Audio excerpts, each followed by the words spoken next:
Police. Police. Police files.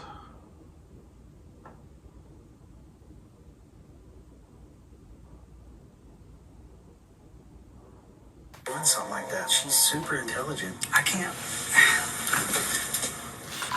This is the moment Zach realized his wife, Ashley, was a secret murderer. Police found Taylor Wright, a friend of his wife, lying dead on his property. Police suspect Ashley was the murderer, but Zach refuses to believe it. Little did he know, he was about to get the shock of his life in the interrogation room. Can you tell me how you came to know Taylor? Through working PI cases. Okay. She'd come over to our house every now and then. She met my wife. They became friends. Did you guys ever have a falling out or? Never. From doing this job for so long, I would just pick up little lies from her. Just stuff just didn't start seeming right.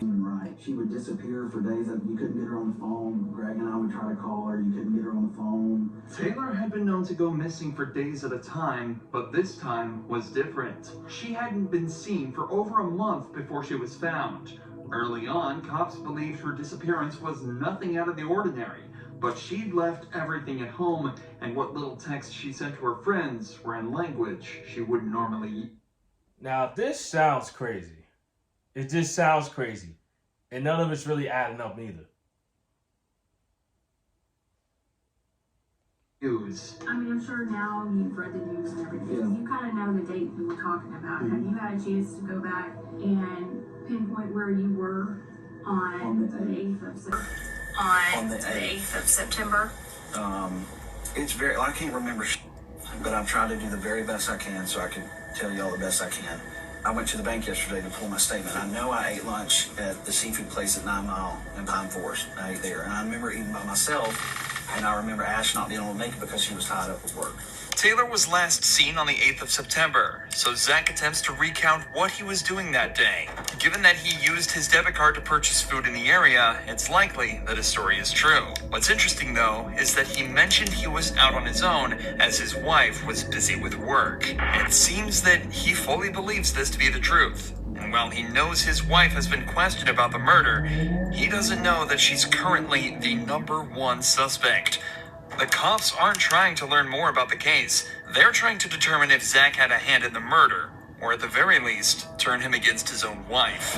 Do you know anything about this money that Taylor had given you all? No, absolutely not. She's never given me anything. I've never got anything from that. No. Okay. Do you know anything about your finances? No, to be honest. I give her when I work a case or and I got a settlement from my attorney, I hand it straight to Ash. She takes care of everything. The money the detective is referring to here is a sum of $34,000 that Taylor had given to Ashley for safekeeping. The root Taylor of all was going through evil. a divorce and Money. wanted the money away from her own accounts. But instead Money. of putting it in a safety deposit box as promised, records show Ashley put it into her own accounts. By the time Taylor wanted it back, she'd already spent all of it. Coincidentally, Taylor only asked for it back on the 8th of September. If it's not already obvious by now, Zach is a very caring person who obviously trusted his wife a lot.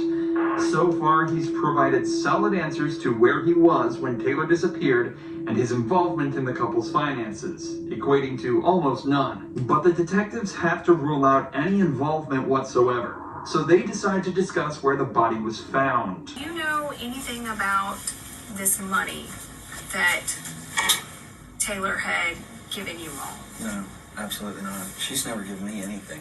I've never got anything from that. No. Okay. Do you know anything about your finances? No, to be honest. I give her when I work a case or and I got a settlement from my attorney, I hand it straight to Ash. She takes care of everything. The money the detective is referring to here is a sum of $34,000 that Taylor had given to Ashley for safekeeping. Taylor was going through a divorce and wanted the money away from her own accounts. But instead of putting it in a safety deposit box as promised, records show Ashley put it into her own accounts. By the time Taylor wanted it back, she'd already spent all of it. Coincidentally, Taylor only asked for it back on the 8th of September. If it's not already obvious by now, Zach is a very caring person who obviously trusted his wife a lot. So far, he's provided solid answers to where he was when Taylor disappeared and his involvement in the couple's finances, equating to almost none. But the detectives have to rule out any involvement whatsoever, so they decide to discuss where the body was found. The property up on Britt Road, and that's owned by her aunt and uncle. Have you ever been out there? Yeah. When's the last time you think you were out there? The last time I went out there is when I traded my four-wheeler for a side-by-side. And that's the last time I've been. Before that, it was, I couldn't tell you. When was that? A couple months back. Your phone number, the 554 number, do you always keep that on you? Yeah, I reckon. Do you ever loan it out to anybody? No. Okay. No. Would you ever loan it to anybody, or No. do you remember Ashley ever using it, taking it with her? No. Never. Okay, did it ever get lost or stolen or anything and get replaced? No, not that I recall. Okay. This might seem like a random question, but phone records actually played a huge part in uncovering the truth in this case.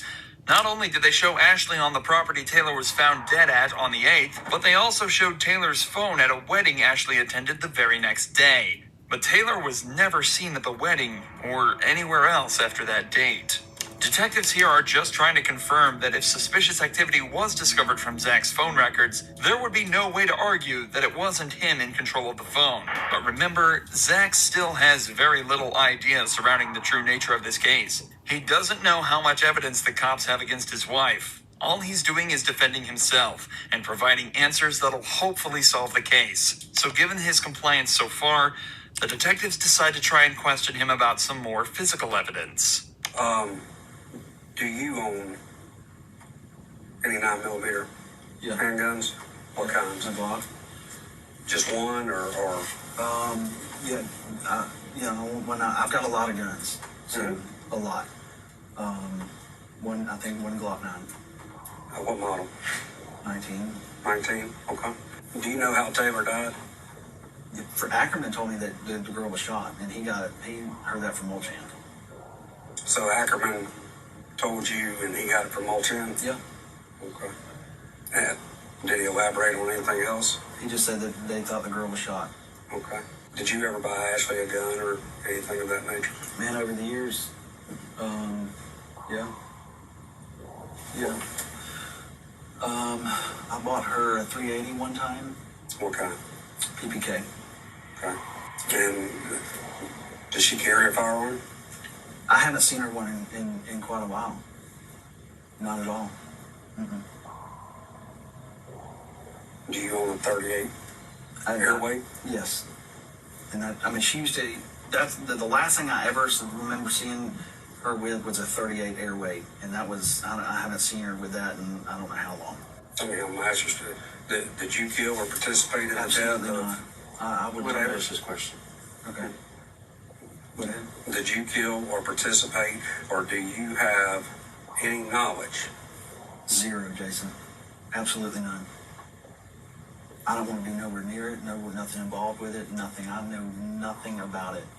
The detectives are now trying to ramp up the pressure slightly. Zach has seemed extremely comfortable up to this point, and they're likely just trying to test whether that's because of the more casual nature of the interview so far, or if it's because he genuinely is innocent. However, Zach stays calm, and his body language confirms this. As the pressure mounts, Zach doesn't lean back, cross his arms, or really become closed off in any way as a guilty person may. Instead, he leans forward, maintains eye contact, and his statements are clear and concise. His posture here is one of confidence and cooperation. His feet are flat on the ground, and he's leaning towards the detectives, proving that he feels safe around them, and that he's got nothing to hide. In fact, this is just one of two different positions Zach has assumed throughout the interrogation. The other being a more casual, upright position with his hands and legs open. Zach is doing everything he can to appear innocent, and yet the pressure continues to mount. What do you think happened to Taylor? I couldn't tell you, Jason. I mean, I don't know.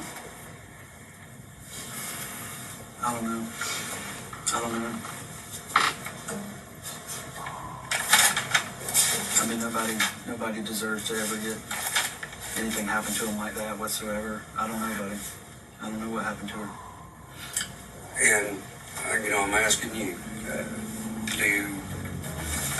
as this investigation continues, whether it's text, phone records, computers, financials, is there going to be anything that hems you up or ties you up? Absolutely nothing. Well, and not just being involved in the actual murder, but as far as, afterwards. Helping conceal.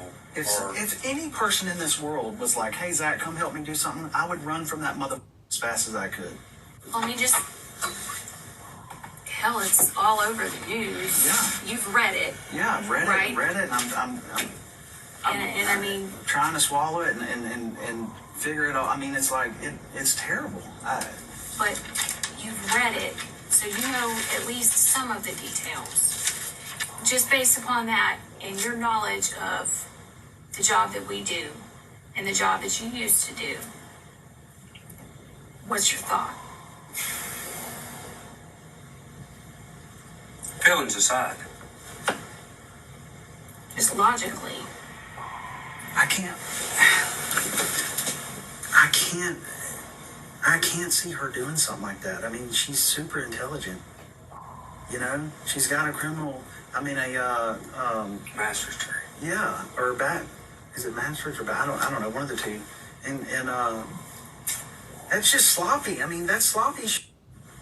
I can't see her doing that. There's obviously a lot going on in Zach's head right now. He obviously doesn't want to believe his wife killed someone.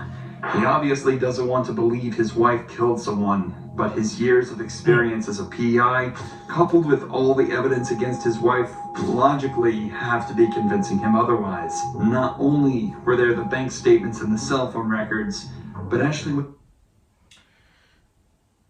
And this goes to show you never 100% know who you're dealing with. I mean,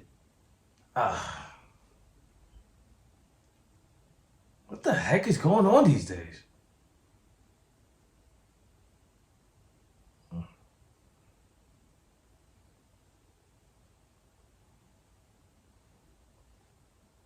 I just wish him the best.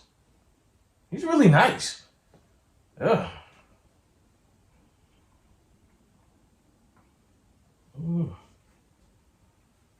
I don't know.